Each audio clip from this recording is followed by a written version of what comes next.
जग्गू कौवे के माता पिता चोरियां करते थे। वो एक नंबर के चोर थे। जग्गू अभी छोटा था। वो अपने माँ बाप को चोरियां करते तो देखता, मगर अभी तक वो चोर नहीं बना था। जग्गू मेरे बेटे, घर में ही रहना, हम पहाड़ों की तरफ जा रहे हैं। आज रात हमें बड़ा हाथ मारना है। मम्मा, वहाँ किस पक्षी के घर में चोरी करनी है? मैं बताता हूँ जग्गू। आज हम उल्लुओं के घर जा रहे हैं। सुना है उन्होंने अपने घर में बड़ा माल जमा कर रखा है। फिर कालू और गोरी उल्लुओं के घर चोरी करने चले जाते हैं। रात अंधेरी थी। वो बहुत तेजी से उड़ते हुए उल्लुओं के घर पहुंच जाते हैं। उल्लू और उसकी पत्नी सोए हुए थे। कालू कौवा आहिस्ता से उनका संदूक खोलता है। गोरी को पता ही नहीं चलता कि कब एक गिलास नीचे गिर जाता है। उल्लू और उसकी पत्नी शोर सुनकर जाग जाते हैं। चोर चोर, हमारे घर में चोर घुस आए। गोरी भाग भाग गोरी। कौवे वहाँ से भागते हैं, मगर उल्लू उन्हें घेर लेते हैं और मार मार कर उन्हें जान से ही मार देते हैं। ऐसे जग्गू कौवे के चोर माँ बाप वही मर जाते हैं। जग्गू बेटा, मैंने कई बार आपके माता पिता को चोरियां करने से मना किया था। वही हुआ जिसका डर था। अंकल मिठू, क्या हुआ? क्या मेरे मम्मा पापा पकड़े गए हैं? बेटा, उल्लुओं ने उन्हें मार दिया है। ये सुनकर जग्गू रोने लग जाता है। कुछ दिन जग्गू अपने घर में ही रहता है। वो सोचता है कि वो कोई और काम करेगा, वो चोरियां नहीं करेगा। फिर जब भूख उसे सताती है तो एक रात जग्गू कौवा अंधेरे में अपने घर से निकलता है। वो दूसरे जंगल में चोरी करने की नीयत से जाता है। वो घने जंगल में एक घर देखता है जहाँ से रोशनी आ रही थी। जग्गू कौवा सीधा उस घर के पास जाता है। वो छुपकर आवाज सुनता है। मुझे लगा बाहर कोई है। जाओ और आप बाहर देखो।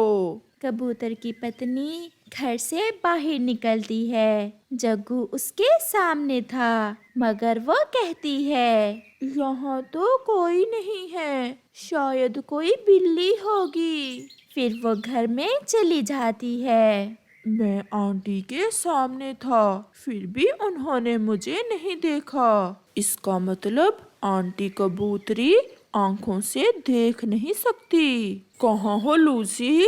तुम कहाँ हो? मैं यहाँ हूँ। लूसी, अगर आज हमारा काका हमारे पास होता तो हमें किसी चीज की कमी ना होती। उस रात हमारा बेटा हमसे बिछड़ गया। वो तूफान बहुत तेज था। मैं अभी तक अपने बेटे को भूल नहीं सकी। हमारे पास इतना कुछ है और हम दोनों अंधे, हमारा कोई भी नहीं है। तो ये दोनों ही आंखों से अंधे हैं। अगर मैं इनका बेटा बन जाऊं तो इनका सारा माल मैं चुरा सकता हूँ। ये तो अंधे हैं, इन्हें कौन सा पता चलेगा कि मैं कौवा हूँ या कबूतर। फिर जग्गू उनके घर के दरवाजे पर दस्तक देता है। कौन कौन है इस समय? माँ, मेरी माँ, मैं लौट आया। माँ, मैं काका हूँ। हमारा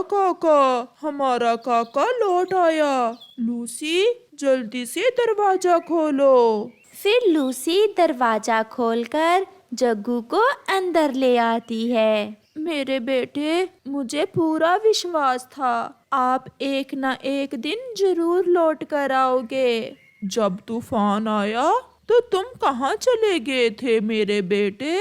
पापा, मैं तेज हवा से दूसरे जंगल चला गया था। फिर मैं वहीं रहा और फिर मैं ढूंढता ढूंढता वापस आ गया। मेरे बेटे को भूख सता रही होगी। ये लो बेटा, भोजन खाओ और अब कभी घर से बाहर ना जाना। बेटा, तुम ही हमारी रोशनी हो, हमारी जिंदगी तुम ही से तो है। जग्गू कौवा भोजन खा लेता है और लूसी कबूतरी जग्गू को अपने साथ लटा लेती है और वो सब सो जाते हैं। जग्गू, मेरे बेटे, मैंने सारी जिंदगी चोरियां की, हमेशा बुरे काम किए और हम इसी काम में मर गए। मेरे बेटे, मुझे माफ करना, मैं तुम्हें कोई अच्छा काम नहीं सिखा सकी। मगर बेटे, आप एक अच्छे पक्षी बनना, जैसे हम मरे। मैं नहीं चाहती कि आप भी चोरियां करते हुए मर जाओ। फिर अचानक जग्गू की आंख खुल जाती है। जग्गू रोए जा रहा था। क्या हुआ मेरे बेटे? क्या आपने कोई डरावना सपना देखा है? नहीं मम्मा, मैंने बहुत अच्छा सपना देखा है, जिसने मेरी सोच बदल दी, जिसने मुझे बदल दिया। मम्मा, मैं आपके पास ही रहूंगा, मैं कभी आपको छोड़कर नहीं जाऊंगा। फिर जग्गू कौवा जो चोरी करने के लिए उस घर में आया था, हमेशा हमेशा के लिए वहीं रहता है और कबूतर और कबूतरी को सारी बात बता देता है। जग्गू बेटा, हम तो अंधे हैं, हम आपको देख नहीं सकते, मगर हमें आप में से अपने बेटे की ही खुशबू आती है। ना तुम्हारा कोई और ना हमारा, आप कभी हमें छोड़कर ना जाना। मम्मा, आप मुझे जग्गू नहीं बल्कि काका ही कहेंगी। फिर वो सब हंसने लग जाते हैं और खुशी खुशी जीवन गुजारते हैं। जंगल में ठंडा मौसम चल रहा था। ऐसे ठंडे मौसम में आसमान पर गहरे बादल देखकर रानो चिड़िया बहुत डरी हुई भोजन की खोज में जा रही थी। गहरे बादल हैं, मैं जल्दी अपना भोजन ढूंढ लूंगी और वापस घर चली जाऊंगी। ऐसे सोचते हुए वो चिड़िया कुछ दूर निकल जाती है। गन्नों के कुछ दाने उसे एक पेड़ के पास नजर आते हैं और वो तुरंत उन दानों के पास जाती है। चिड़िया वो दाने उठाकर वापस लौटने ही वाली थी कि तेज बारिश शुरू हो जाती है। बारिश तो बहुत तेज है, ऐसी बारिश में मुझे घर वापस जाना बहुत मुश्किल होगा। अब मैं क्या करूं? कहाँ जाऊं?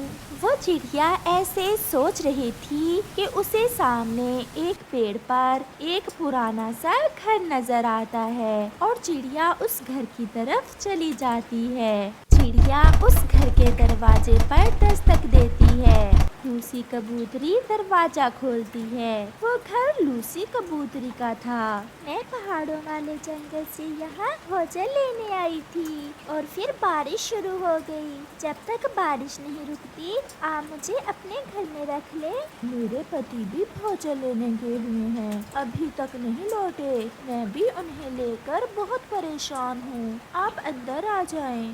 फिर चिड़िया लूसी कबूतरी के घर में चली जाती है। बारिश जोरों पर थी। कोई भी पक्षी जंगल में नजर नहीं आ रहा था। सभी अपने अपने घरों में छुपे बैठे थे।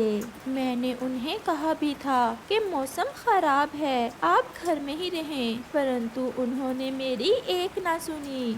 जैसे आपने मेरी मदद की है और मुझे आश्रय दिया है, ऐसे वो भी किसी पक्षी के घर में रुक गए होंगे। मेरे पास ये गेहूं के दाने हैं, अगर आपको भूख लगी है तो आप ये दाने खा लें। नहीं, जब तक मेरे पति घर नहीं आ जाते हैं, मैं कैसे भोजन खा सकती हूँ। कबूतर भी तेज बारिश में उड़ता फिर रहा था। वो भोजन की खोज करते करते दूर निकल गया था। वो भी आश्रय ढूंढता ढूंढता कौवे के घर पहुंच जाता है।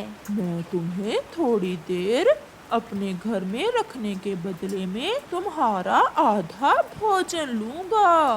बारिश बहुत तेज है, मैं अपना आधा भोजन तुम्हें दे दूंगा। आप मुझे थोड़ी देर यहाँ रहने दें। फिर कौवा कबूतर से आधा भोजन लेकर खा लेता है, जिसे खाने से उसका पेट तो भरता ही नहीं, क्योंकि वो बहुत लालची कौवा था। वो फिर से कबूतर से कहता है, अबे कब तक रुकोगे यहाँ? जाओ, अब काफी देर हो गई है। कौवे, मैंने आपको अपना आधा भोजन भी दिया। अब जब तक बारिश नहीं रुकती मैं यही रहूंगा। लाओ, अपना बाकी का भोजन भी मुझे दे दो, अगर यहाँ कुछ देर और रुकना है तो।